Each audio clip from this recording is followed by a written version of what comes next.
Bonjour, j'aimerais dans cette vidéo revenir un peu sur les réunions que pratiquent les témoins de Jéhovah, et surtout une réunion qui n'est plus pratiquée en fait. L'étude de livres qui a pris fin vers 2008 et qui était une réunion un peu plus courte, qui durait 1 heure et durant laquelle on avançait petit à petit sur l'étude en petits groupes d'un livre prévu pour ça. J'ai particulièrement été marqué quand j'étais enfant par des études assez longues. À chaque fois, ça prenait du temps d'aller d'un bout à l'autre d'un livre.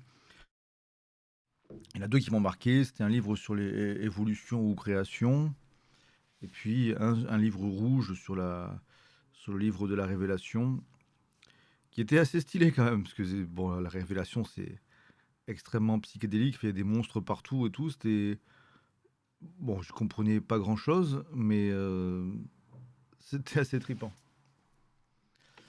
Donc, je voudrais reparler un peu de ça parce que dans cet article, là, je suis sur jw.org pour reprendre, en fait, justement, dans les livres et brochures, on a les témoins de Jéhovah, prédicateurs du royaume de Dieu, quelque chose qui n'est plus trop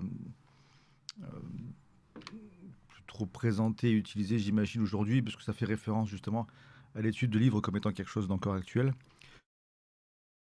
Mais on va se servir de base parce que c'est quand même un texte intéressant qui explique pourquoi on tenait ces réunions, en fait.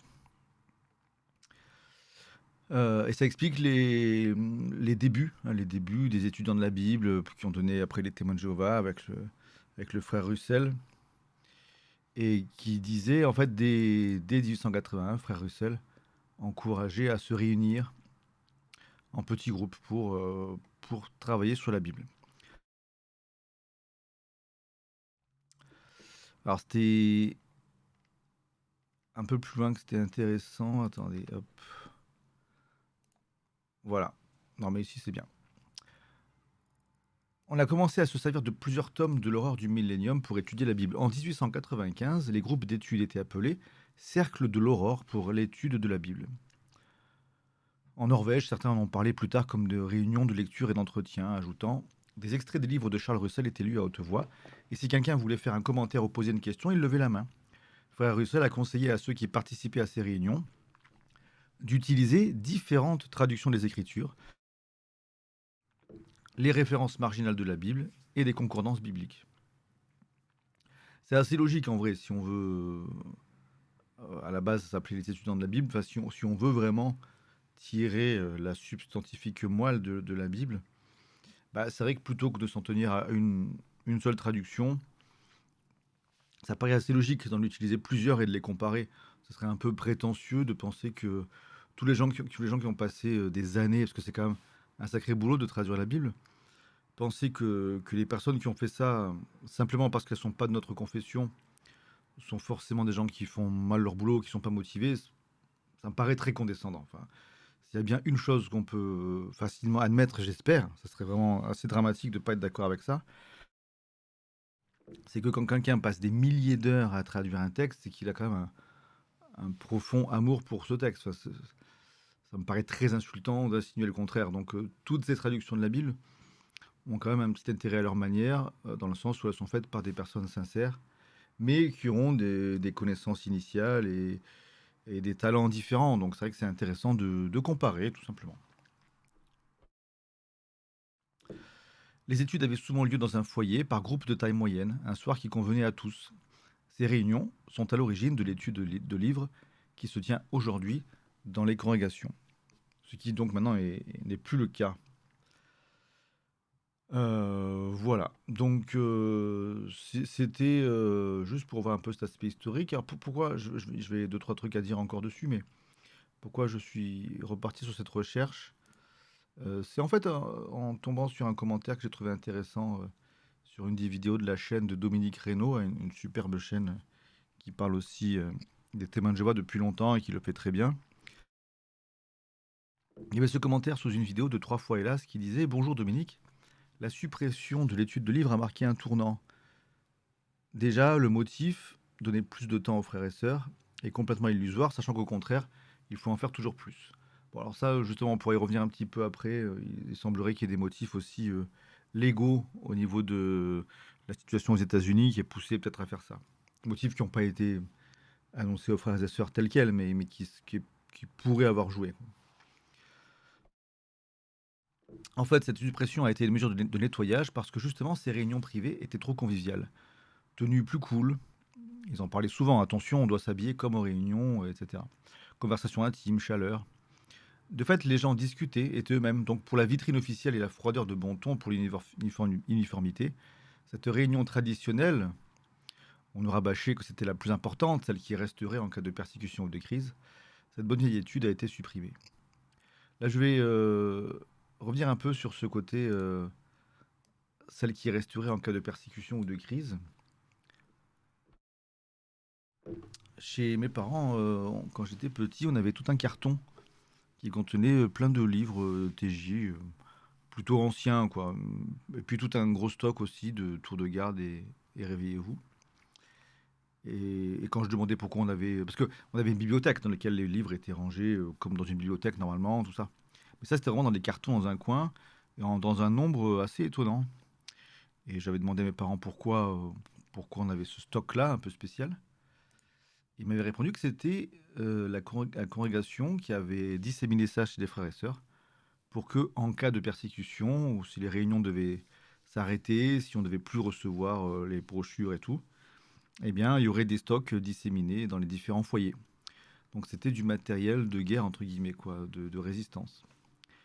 Et c'est vrai que les études bibliques, les études de livres à domicile, en cas d'oppression, sont plus faciles à maintenir que des grandes réunions dans des salles du royaume, ça c'est certain. Donc je continue le commentaire. Le dernier vrai lien social entre TJ, la dernière réalité de ce culte, tout ça a été rayé. J'ai dressé l'oreille à cette époque, c'était énorme. Voilà, bah, c'est vraiment ce commentaire que j'ai trouvé frappant de quelqu'un qui l'a vécu au moment où ça a disparu. Moi, j'ai connu le témoin de Jéhovah avant. Donc voilà, ça m'intéressait de voir des témoignages concrets de personnes qui ont vu ce virage. Mais après, donc, il y a quand même des articles qui peuvent expliquer un petit peu pourquoi, pourquoi ça aurait disparu. Parce que la lettre qui avait annoncé ça à l'époque, alors au moins aux USA, c'est possible que la lettre ait été différente suivant les pays, hein, mais en tout cas aux USA, le motif c'était d'arrêter les études de livres en raison de l'augmentation des prix de l'essence et pour permettre aux familles d'étudier, d'avoir une soirée d'études à la maison, quoi. Alors, la soirée d'études, enfin l'étude familiale, elle était déjà suggérée bien avant. Enfin, moi, quand j'y étais, qu'il y avait encore l'étude de livres, on était censé aussi prendre une soirée par semaine pour faire l'étude de livres en famille. Enfin, une étude biblique en famille, sans préciser sur quel sujet, mais ça pouvait être la préparation de la tour de garde, un minimum. Dans l'idéal, on faisait. Enfin, la famille parfaite témoin de Jéhovah aurait assisté aux 3 réunions, plus assisté à un ou deux rendez-vous de prédication par semaine, plus fait la préparation de la tour de garde en famille, plus éventuellement, alors c'est vraiment le cas hardcore, mais plus une étude biblique pour travailler sur d'autres textes en famille. Donc prix du pétrole, études familiales, très bien. Après, il y a ce qui est envisagé éventuellement. Alors comme il n'y avait pas de... Voilà, comme les arguments avancés ne sont pas forcément très pertinents, très crédibles, on peut que supposer hein, la réalité des causes derrière. Mais ce qui est intéressant, c'est qu'on est sur une religion bah, clairement très américaine. Hein, c'est les USA qui sont prioritaires pour ce qui est de déterminer quelle direction va prendre le culte, pour déterminer la composition de l'esclave fidèle et avisé, pour récupérer les sous mondiaux, etc. Donc, il y a comment dire, des suggestions, des hypothèses qui ont été faites par des frères et sœurs américains quant à la réalité de cette demande. Alors déjà, bon, c'était la réunion qui souffrait le plus d'abstention. Bon, ça, à la limite, ça peut être une des causes, mais c'est pas forcément dramatique. Mais ce qui est mentionné ici, qui serait difficile à imaginer en France, c'est qu'il y avait, je ne pense pas qu'en France qu'il y ait ce genre de loi, mais dans certains États des USA, il y a des lois qui empêchent, qui interdisent les réunions de ce type, hein, les réunions religieuses ou de ce genre, dans dans des maisons privées sans permis. Donc ça, bon, clairement, j'ai jamais entendu ce genre de choses en France. Je pense que c'est très américain. Mais pour éviter des problèmes de ce type, ça a pu jouer.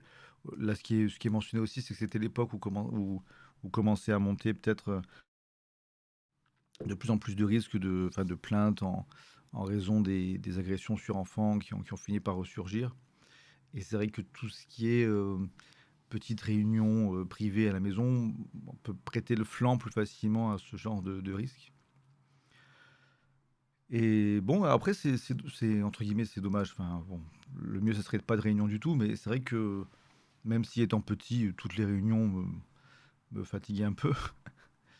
Euh, je sais bien en tant qu'adulte, si j'étais resté très longtemps, enfin, j'ai quand même été témoin de Jéhovah adulte, hein, mais je veux dire, c'est sans doute la réunion qui m'aurait le plus manqué si j'étais resté durablement, parce qu'il est vrai qu'elle avait ce côté convivial, mais presque un peu familial, que n'ont pas les autres réunions. Et en vrai, même petit, je me rappelle très bien de quelques appartements chez qui on allait avec les familles qui nous accueillaient. Et puis du coup, ça resserrait des liens un peu plus forts avec une partie de la congrégation, sans forcément bouder les autres, mais ça créait des liens particuliers. Donc, ouais, en vrai, même si je m'y ennuyais, parce que en tant que gosse, quoique on me faisait lire, hein, on trouvait que je lisais bien, donc j'avais de quoi faire, hein, mais forcément, je comprenais pas tout, donc c'était pas ce qui avait de plus passionnant. Mais oui, au niveau humain, c'était quand même plus chaleureux, plus intéressant. C'est sans doute ce qui était le plus proche de ce qu'ont connu les premiers chrétiens, et c'est ce que disait le frère Russell lui-même dans le texte qu'on a lu tout à l'heure, hein, qui était écrit par les témoins de Jéhovah. Donc c'est dommage, ce qui a été abandonné, c'était ce qui faisait le mieux, sans doute, le lien avec ses origines mythifiées, hein, qui sont une bonne partie de la raison d'être des TJ. Bon, c'est un choix.